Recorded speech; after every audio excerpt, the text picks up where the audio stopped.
Hello students, today our topic is Python Pandas, and in this lecture we are going to discuss a program related to pivot function. So let's start. Students कल ये topic हमने start किया था पिवोटिंग का, और हमने बताया था कि बेसिकली पिवोटिंग का मतलब होता है समराइज़ करना डेटा को, ठीक है। रोज़ और कॉलम्स को हम इंटरचेंज कर सकते हैं इसमें आसानी से, और समराइज़ कर सकते हैं जैसा कि हम चाहते हैं डेटा को। तो बेसिकली दो फंक्शन थे इसके, पिवोट और पिवोट अंडरस्कोर टेबल फंक्शन।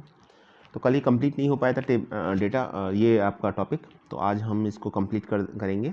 और जो प्रोग्राम रिलेटेड इससे जो 2 प्रोग्राम से रिलेटेड है जो आपके प्रैक्टिकल फाइल्स में आपको लिखने हैं, तो हम उसको भी देखेंगे। तो चलिए स्टार्ट करते हैं एक बार। तो एक बार फिर से मैं थोड़ा सा इसका ब्रीफ डिस्क्रिप्शन देता हूँ आपको, और फिर हम अपने मेन प्रोग्राम पर आएंगे। तो ये ऑलरेडी मैं कल समझा चुका हूँ, तो आज बहुत टू द पॉइंट बात करूँगा मैं इसमें, ठीक है। और मेनली हमारा फोकस रहेगा प्रोग्राम पर। तो पिवटिंग का मतलब होता है समराइजिंग द डेटा, डेटा को समराइज़ करना। और जब हम डेटा को समराइज़ करते हैं तो इसमें मेन पॉसिबिलिटी ये रहती है कि हम रोज़ को कॉलम में, कॉलम्स को रोज़ में कन्वर्ट कर सकते हैं, देख सकते हैं उसी के अकॉर्डिंग।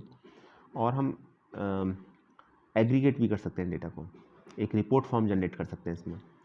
तो दो फंक्शन यूज़ किए जाते हैं इसके लिए बेसिकली, एक तो है पिवोट फंक्शन और एक है पिवोट अंडरस्कोर टेबल फंक्शन। दोनों में जो डिफरेंस है वो ये है, दोनों सेम पर्पज़ के लिए यूज़ किए जाते हैं, लेकिन एक डिफरेंस है और मेजर डिफरेंस है वो ये है कि पिवोट अंडरस्कोर टेबल फंक्शन में हम एग्रीगेट फंक्शन यूज़ करते हैं, जबकि पिवोट फंक्शन में हम एग्रीगेट फंक्शन यूज़ नहीं करते। पिवोट फंक्शन के अंदर डुप्लीकेट वैल्यूज़ अलाउ नहीं होती, पिवोट अंडरस्कोर टेबल के अंदर डुप्लीकेट वैल्यूज़ अलाउ होती हैं, पर्टिकुलर किसी कॉलम के लिए डिफरेंट रोज़ में। तो ये दोनों में बेसिकली डिफरेंस है। कल हमने इसको एक एग्जाम्पल के थ्रू समझा भी था, थोड़ा सा और आज डिटेल में देखेंगे, और फिर अपने प्रोग्राम पर वापस आएंगे और आज एग्जीक्यूट कराएंगे जैसा मैंने आपको कल बताया था। तो ये सेकंड देखिए, सेकंड में देखिए ऑलरेडी लिखा हुआ है, with pivot if there are multiple entries for a column values for the same value for index that is rows it leads to error, hence before you use pivot function you should ensure that the data does not have rows with duplicate values for the specified columns. तो जब आप इसका use करें तो ध्यान रखें कि आप पर्टिकुलर कॉलम के लिए डुप्लीकेट वैल्यूज़ ना हो। तो जब पिवोट फंक्शन का ये आपका एक हमेशा पॉइंट रहता है। जबकि पिवोट अंडरस्कोर टेबल में हम देखेंगे कि ये भी एक फंक्शन है पिवोट की तरह, पर इसके अंदर जो डिफरेंस है वो ये है कि ये 2 डिफरेंट वे से आपको पिवोट को अलग या सेपरेट करता है। जो एक्स्ट्रा फैसिलिटीज़ के अंदर है वो क्या है, it does not raise an error for multiple entries for a row. एक रो के लिए मल्टीपल एंट्रीज, ये आपका sorry, it does not raise an error for multiple entries of a row. But तो ये मल्टीपल एंट्रीज अगर हैं, same है पर्टिकुलर कॉलम कॉम्बिनेशन के लिए, तो ये एरर रेज नहीं करेगा। Second, it aggregates the multiple entries present to a row column combination. तो ये रो कॉलम कॉम्बिनेशन के लिए अगर मल्टीपल एंट्रीज हैं भी तो उनको एग्रीगेट कर देता है। और एग्रीगेट जब हम करेंगे तो यह हम सम और मीन फंक्शन का यूज़ कर सकते हैं, ठीक है। तो ये याद रखिएगा, ये इसके अंदर एक फैसिलिटी है जो पिवोट फंक्शन के अंदर नहीं है। पहला मतलब ये एक एग्रीगेट फंक्शन यूज़ करता है, और दूसरा ये कि ये मल्टीपल एंट्रीज़ को अलाउ करता है, डुप्लीकेट वैल्यूज़ को अलाउ करता है। आगे देखते हैं।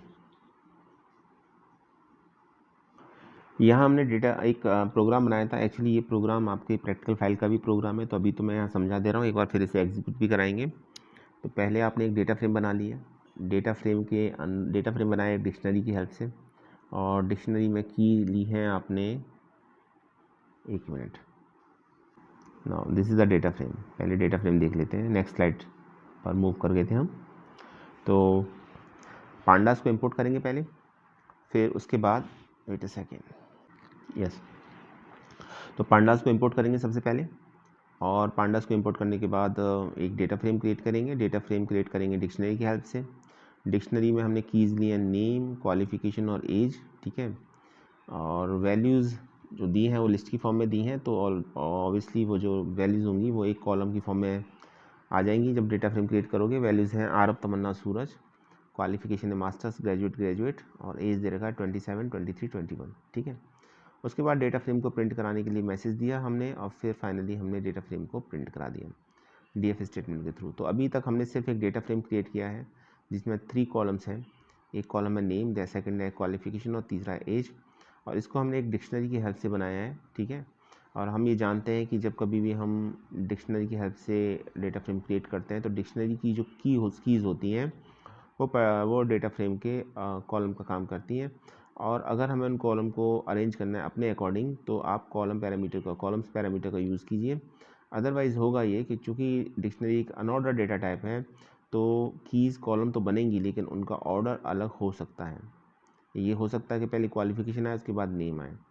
तो मैंने इसमें नहीं किया है कॉलम्स पैरामीटर का यूज़, आप चाहे तो कर सकते हैं। डेटा पर कोई इफेक्ट नहीं पड़ेगा लेकिन कॉलम का ऑर्डर चेंज हो सकता है, ये ध्यान रखिएगा आप। आगे चलते हैं। अब क्या काम करेंगे, अब पिवट फंक्शन को यूज़ करेंगे। तो देखिए यूज़ करने के लिए आपको इसमें क्या बताना पड़ता है, आपको इंडेक्स बताना पड़ता है, कॉलम बताना पड़ता है, वैल्यूज़ बतानी पड़ती हैं। ये 3 पैरामीटर्स बताने पड़ते हैं आपको। और अगर आपने इनका पैरामीटर्स का यूज़ नहीं किया, डायरेक्ट वैल्यू यूज़ किया तो first is considered as index, second is considered as a column, और third is column is considered as a values. तो जैसे मैंने लिखा A1, देखिए A1 वाली लाइन देखिए, D F equal to pivot name qualification age print A1। तो name index बन जाएगा, क्वालिफिकेशन कॉलम और एज वैल्यू, ठीक है। और पिवोट का ये एडवांटेज था कि हम रो को कॉलम में इंटरचेंज कर सकते हैं और डेटा को समराइज़ कर सकते हैं। तो हम यहाँ डेटा को समराइज़ कर रहे हैं, हमने नेम को बना दिया इंडेक्स, क्वालिफिकेशन को कॉलम, और उसमें जो वैल्यू फिल कर दी वो एज की वैल्यू फिल कर दी। अगर कहीं कोई वैल्यू पाई नहीं जाती है या वैल्यू प्रेजेंट नहीं होती है तो फिर वो एन से शो होगी। और इसको अगर हम इंटेंशनली करना चाहें, मतलब इंडेक्स, कॉलम और वैल्यू पैरामीटर का एक्सप्लिसिटली यूज़ करके अगर हम इसको यूज़ करना चाहें तो वो भी कर सकते हैं। जैसे लिखा है A2 equal to D F dot pivot, index equal to name, columns equal to qualification और वैल्यूज इजिकल टू एज। उसके बाद हमने A1 और A2 को प्रिंट करा दिया। ये अलग बात है, दोनों सेम ही आउटपुट को क्रिएट करेंगे, क्योंकि फर्स्ट में A1 में तो ये डिफ़ॉल्ट जो फर्स्ट कॉलम होगा वो इंडेक्स बन जाएगा, सेकंड कॉलम आपका कॉलम आपका कॉलम्स की फॉर्म में ही शो होगा, और थर्ड आपकी एज ए वैल्यू फिल होगी, ठीक है। तो नेम दोनों ही केसेस में इंडेक्स होगा, क्वालिफिकेशन दोनों ही केसेस में कॉलम होंगी, और एज जो होगी दोनों ही केसेस में आपका वैल्यू होगी। तो आगे चलते हैं। तो ये तो तब था जब आपका ये क्रिएट हो जाएगा आपका डेटा फ्रेम एक, और आप पिवट फंक्शन को यूज़ कर लोगे। लेकिन क्वेश्चन ये आता है कि कब एरर आएगी। एरर तब आएगी जब डुप्लीकेट वैल्यूज़ होंगी, मल्टीपल वैल्यूज़ होंगी। मल्टीपल वैल्यूज़ में एरर आएगी, तो उसके लिए हमने डेटा फ्रेम अलग से प्रिपेयर किया है। जब आप इस डेटा फ्रेम को लेके पिवट फंक्शन का यूज़ करोगे तो आपको एरर देखने को मिलेगी। प्रोग्राम को देख लीजिए।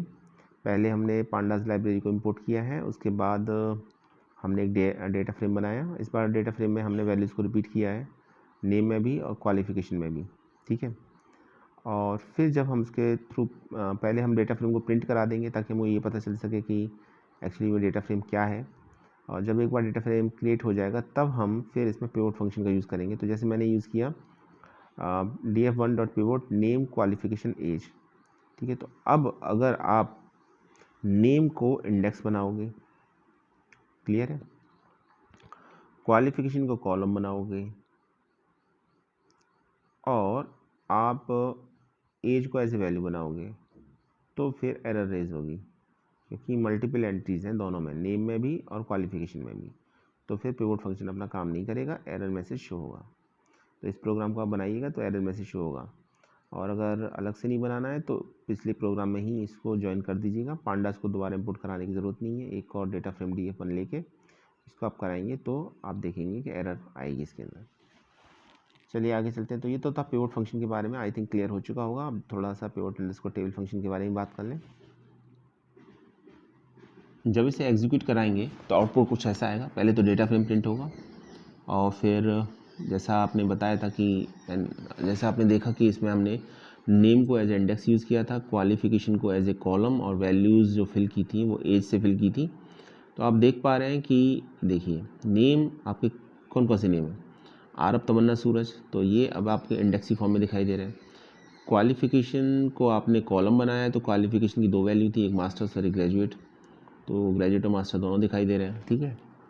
और वैल्यूज़ जो थी आपकी वो थी आपकी एज। तो एज में क्या हो गया कि जहाँ वैल्यू मिसिंग है वहाँ एन शो हो रहा है। यहाँ दिक्कत कोई इसलिए नहीं है क्योंकि डुप्लीकेट वैल्यूज़ नहीं आ रही हैं रो वाइज कोई भी, अगर आएंगी तो फिर वो एरर रेज होगी। ठीक है, तो ये था। आगे देखिए नेक्स्ट डेटा फ्रेम के लिए ये जो DF1 हमने लिया था, तो एरर मैसेज आएगा, और यहाँ तो मैंने सिर्फ एक मैसेज ही प्रिंट करा दिया है, लेकिन आप जब एग्जीक्यूट कराएंगे प्रोग्राम को तो एक मैसेज आएगा रेज वैल्यू एरर, इस तरीके से, क्योंकि मल्टीपल वैल्यूज़ हैं उसके अंदर।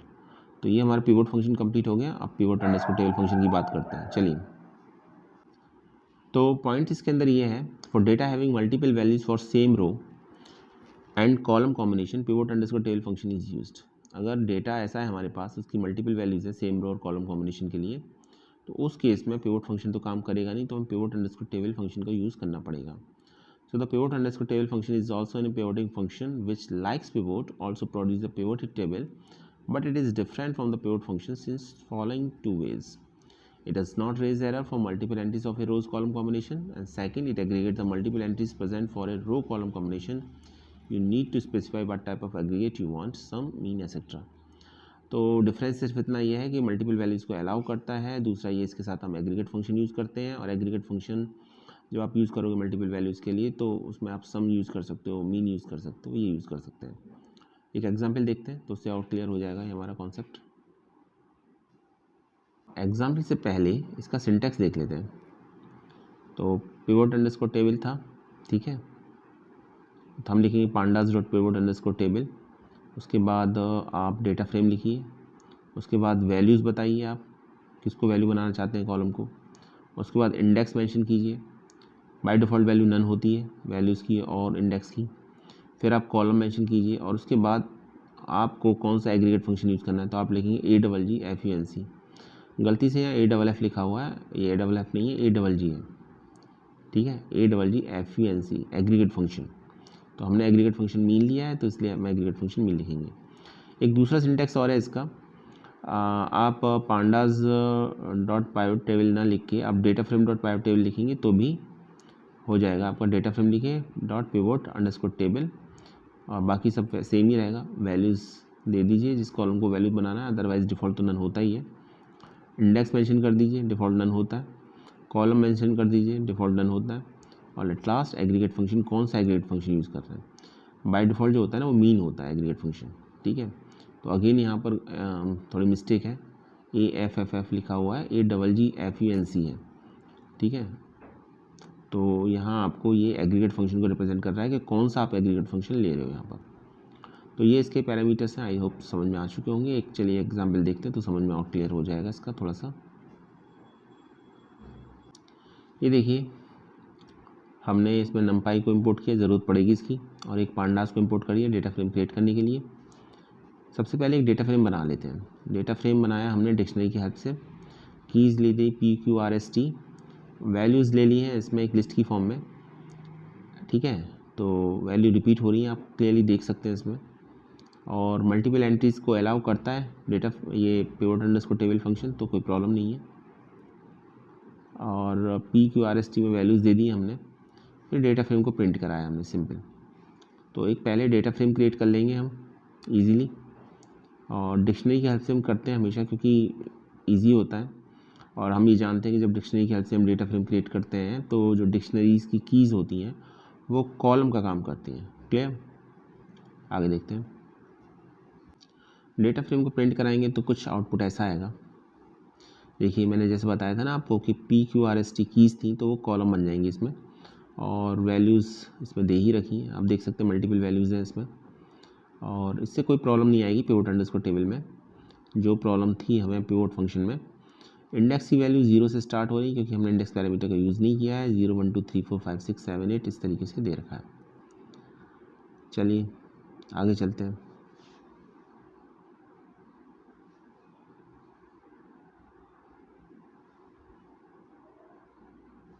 देख लीजिए एक बार डेटा फ्रेम को देख लीजिए, अभी इस पर ही हम ये ऑपरेशन परफॉर्म करने जा रहे हैं।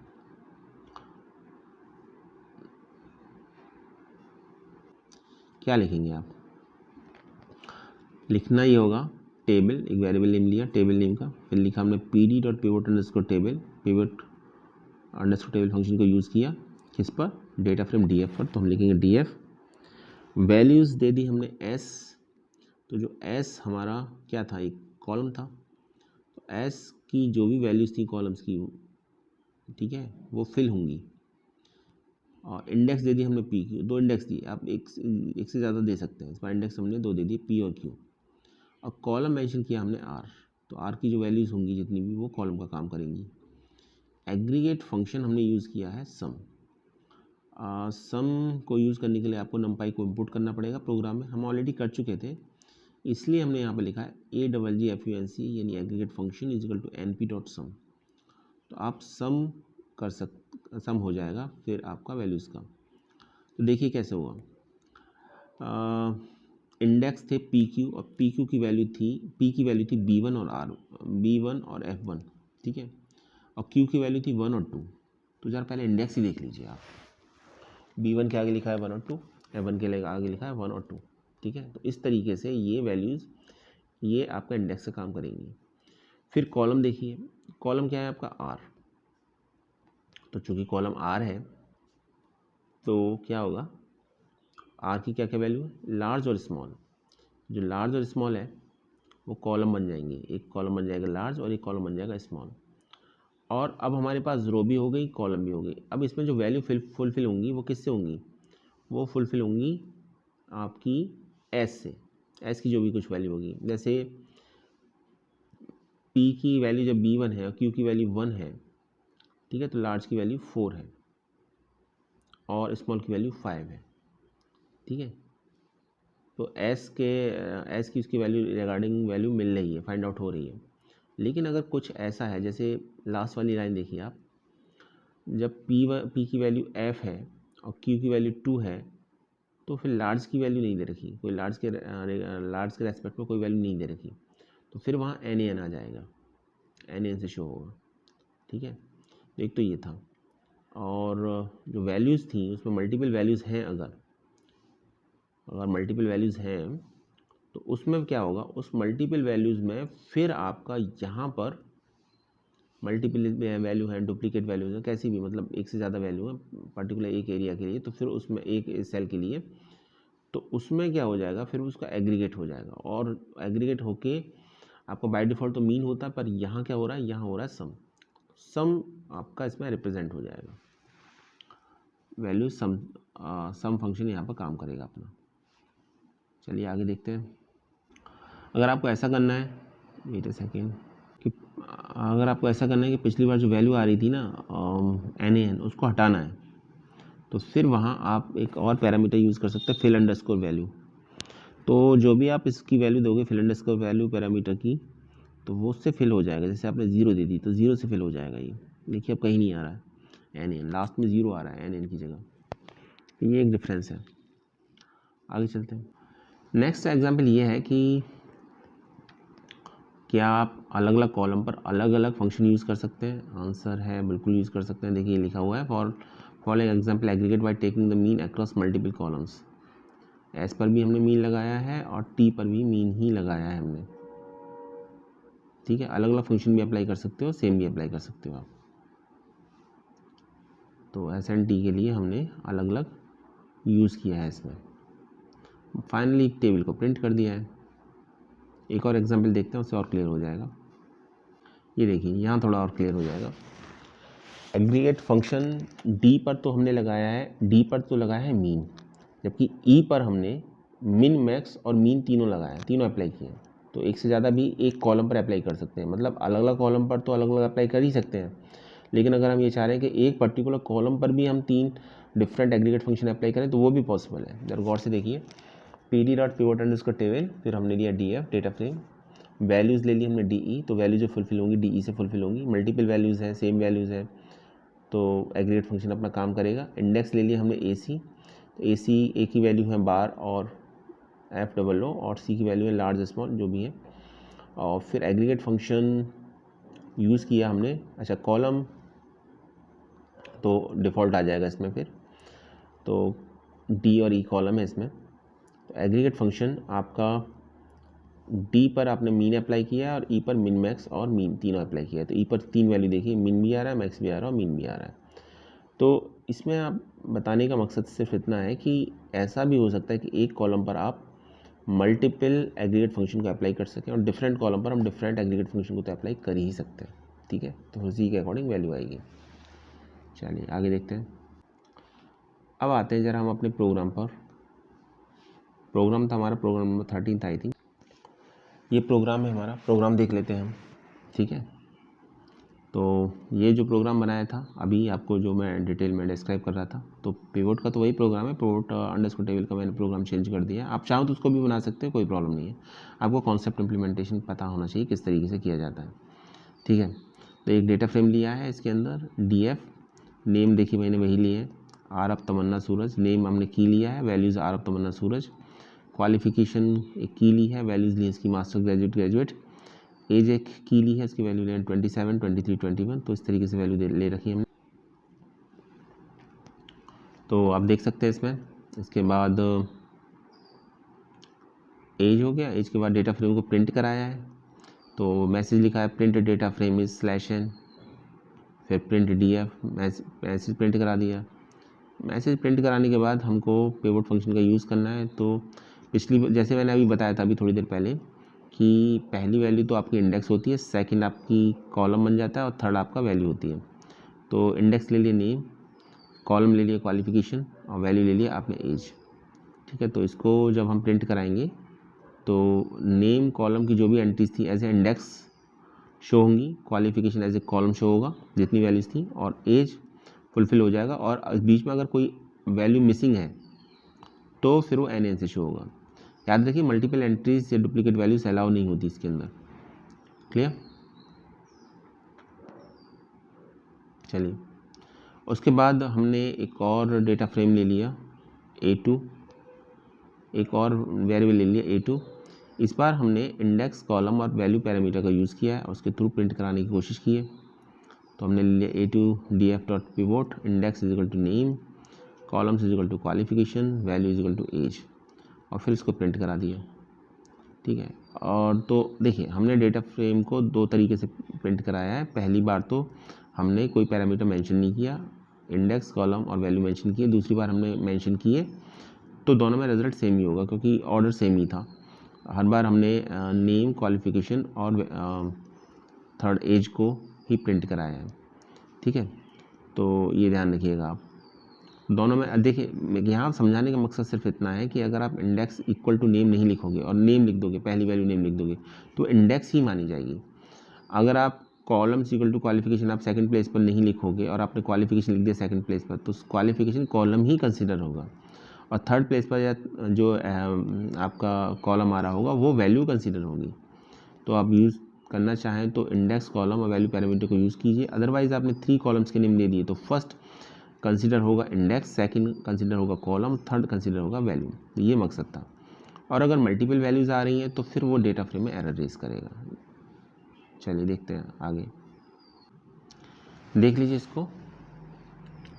और हमने फिर एक और डेटा फ्रेम DF1 लिया है, उसमें जो वैल्यूज़ हैं मल्टीपल वैल्यूज़ के लिए, ये फिर आपका एरर शो करेगा, ठीक है। तो चलिए प्रोग्राम को एग्जीक्यूट भी कर लेते हैं। प्रोग्राम देख लीजिए, समझ लीजिए। हमने इसमें 3 टाइम्स पिवोट फंक्शन का यूज़ किया है। पहली बार यूज़ किया है तो इंडेक्स कॉलम वैल्यू पैरामीटर का नेम नहीं लिखा। दूसरी बार में नेम लिखा है, नेम लिख के मेंशन किया है, तो उससे कोई फ़र्क पड़ेगा नहीं, क्योंकि जो ऑर्डर होता है first column is considered as a index, second is as a column और थर्ड एज ए वैल्यू, जब कभी भी हम पिवोट फंक्शन का यूज़ करते हैं। और थर्ड टाइम में मल्टीपल वैल्यूज़ हैं तो फिर मल्टीपल वैल्यूज़ के लिए पिवोट फंक्शन काम नहीं करेगा, तो वो भी हम देखेंगे किस तरीके से। तो ये याद रखिएगा, इस तरीके से हमने 2 डेटा फ्रेम बनाए हैं इसके अंदर। फर्स्ट डेटा फ्रेम में तो कोई प्रॉब्लम नहीं है, लेकिन सेकंड डेटा फ्रेम जब बनाएंगे तो मल्टीपल वैल्यूज़ होने की वजह से आपका पिवोट फंक्शन वर्क नहीं करेगा। तो ये प्रोग्राम को आप यहाँ पर लिख सकते हैं, चाहे तो पॉज करके एग्जीक्यूट करके देख सकते हैं, आपको क्लियरली आइडिया हो जाए किस तरीके से काम कर रहा है। आउटपुट वैल्यू देख लीजिए पहले, एग्जीक्यूट तो हम कराएंगे ही कराएंगे इसको। ये आउटपुट है इसका, ठीक है। वही था जो अभी थोड़ी देर पहले बताया गया था।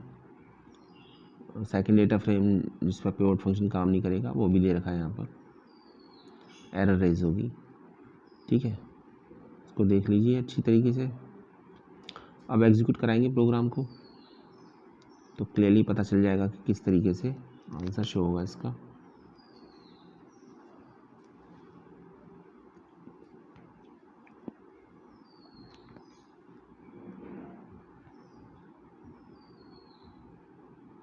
चलिए एग्जीक्यूट करा के दिखा देते हैं आपको एक बार।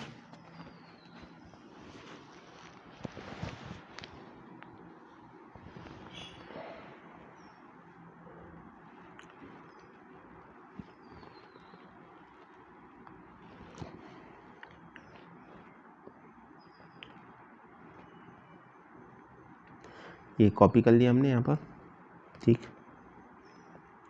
और आपको तो टाइप ही करना होगा, टाइप कर लीजिएगा। स्क्रीन पॉज करके, थोड़ा वीडियो पॉज करके नोट डाउन कर लीजिएगा और फिर प्रोग्राम को एग्जीक्यूट करके देखिएगा। मैं करके दिखा देता हूँ आपको।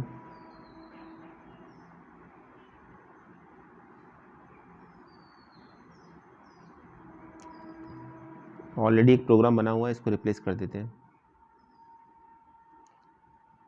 आप न्यू फाइल में जाके नया प्रोग्राम बना सकते हैं, कोई प्रॉब्लम नहीं है वहाँ भी।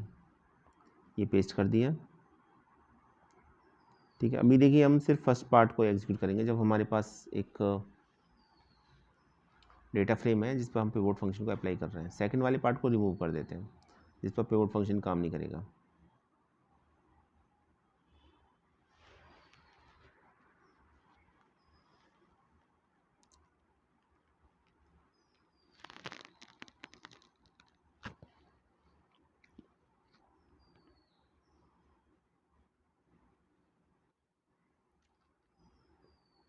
ये देखिए आउटपुट देख लीजिए। तो जैसा एक्सपेक्टेड था, जैसा दिखाया था वैसे ही आउटपुट आ भी रहा है, कोई चेंज नहीं है, ठीक है। और अब हम इसका क्या करेंगे, अभी एक और डेटा फ्रेम लेते हैं। इस पर पिवट फंक्शन काम नहीं करेगा मल्टीपल एंट्रीज होने की वजह से, तो उसको भी करके दिखा देते हैं आपको। देखिए एग्जीक्यूट किया, ये देखिए एरर आ रही है, ठीक है। क्लियरली लिखा हुआ है index contain multiple entries. Index में एक से ज़्यादा एंट्रीज है तो क्या होगा, पिवट फंक्शन काम नहीं करेगा। आर अब 2 टाइम्स रिपीट हो रहा था ना उसमें, तो इसलिए काम नहीं हो रहा उसमें। चलिए अब थोड़ा नेक्स्ट की बात करते हैं। पिवट अंडरस्कोर टेबल की एक अलग प्रोग्राम बनाया है, देखिए जो मैंने अभी थोड़ी देर पहले समझाया था उससे अलग है। वैल्यू रिपीटेड है इसके अंदर, एक डेटा फ्रेम ले लिया। आप चाहे तो वीडियो पॉज करके इसको नोट डाउन कर सकती हैं। कॉलम ले लिए नेम, सेमेस्टर और सब्जेक्ट, ठीक है। वैल्यू रिपीटेड है तो यहाँ पिवट अंडरस्कोर टेबल फंक्शन का काम करके हम वैल्यूज़ को एग्रीगेट कर सकते हैं। वैल्यू आप देख रहे हैं, नेम में लिया है अलीशा बॉबी, पहले डेटा फ्रेम का नेम लिया डी और कर्ली ब्रैकेट का साइन है तो ऑब्वियसली एक डिक्शनरी है, डिक्शनरी की हो जाएगी नेम। कॉलन लगा के हमने स्क्वायर ब्रैकेट के अंदर वैल्यूज़ दी हैं, ठीक है। फिर सेकंड की लिए एग्ज़ाम, एग्ज़ाम में फिर कॉलन लगा के वैल्यूज़ देखी, सेमेस्टर 1 सेमेस्टर 2 ये सब वैल्यूज़ हैं। फिर सब्जेक्ट लिया है, सब्जेक्ट की वैल्यूज़ है मैथमेटिक्स साइंस, ठीक है, ये सब वैल्यूज़ हैं। फिर स्कोर देखिए आप, तो ये सभी कॉलम बन जाएंगे। कौन कौन से, एक तो नेम, एक एग्ज़ाम, एक सब्जेक्ट और एक स्कोर, ये 4 कॉलम हो जाएंगे आपके। तो अभी आपको डेटा फ्रेम को प्रिंट कराना है। डेटा फ्रेम क्रिएट करना है तो आप लिखेंगे D F equal to D P D dot data frame D comma columns name exam subject score. आपने ऑर्डर डिफाइन कर दिया, पहले नेम आएगा फिर एग्ज़ाम फिर सब्जेक्ट और फिर स्कोर, फिर डेटा फ्रेम को प्रिंट करा दिए। तो यहाँ तक तो सिर्फ आपने डेटा फ्रेम ही बनाया है, अभी और कुछ काम नहीं किया है। अब आगे अगर आप पिवट अंडरस्कोर टेबल फंक्शन को यूज़ करना चाह रहे हैं तो याद रखिए एग्रीगेट फंक्शन यूज़ करना पड़ेगा जहाँ कहीं भी मल्टीपल वैल्यूज़ होंगी। तो कैसे, आइए देखते हैं। ये देखिए, तो ये है आपका, ठीक है।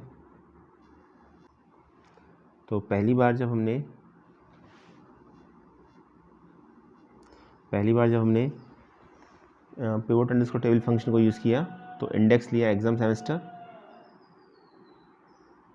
एग्रीगेट फंक्शन लिया मीन। सेकंड टाइम हमने इंडेक्स लिया नेम सब्जेक्ट, एग्रीगेट फंक्शन लिया सम।